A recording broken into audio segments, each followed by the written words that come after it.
തേങ്ങ ചിരവിനകത്തേക്ക് എരിവിന് ആവശ്യമായിട്ടുള്ള പച്ചമുളകും മഞ്ഞൾപ്പൊടിയും കൂടി ചേർത്ത് തേങ്ങയൊന്ന് ഒതുക്കിയെടുക്കുക. വെളിച്ചെണ്ണ ചൂടായി വരുമ്പോൾ കടുക് പൊട്ടിയതിന് ശേഷം ഒരു സവോള അരിഞ്ഞത്, സവോളയ്ക്ക് പകരം ചെറിയ ഉള്ളി എടുത്താൽ മതിയേ. കറിവേപ്പില, കുറച്ച് മഞ്ഞൾപ്പൊടി ചെറുതായിട്ടൊന്ന് വഴറ്റി കൊടുക്കുക.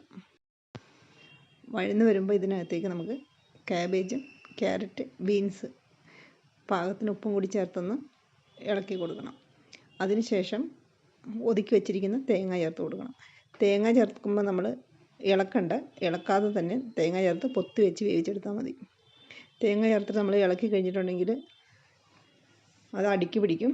അപ്പോൾ ഇളക്കാതെ തന്നെ പൊത്തി വെച്ചിട്ട് പിന്നെ വെന്ത് കഴിയുമ്പോൾ തുറന്ന് 2-3 മിനിറ്റ് നന്നായിട്ട് ഇളക്കി കൊടുത്താൽ മതി. തണുപ്പായതുകൊണ്ട് കേട്ടോ തേങ്ങ നല്ല പൊടി പോലെ കണ്ടത്.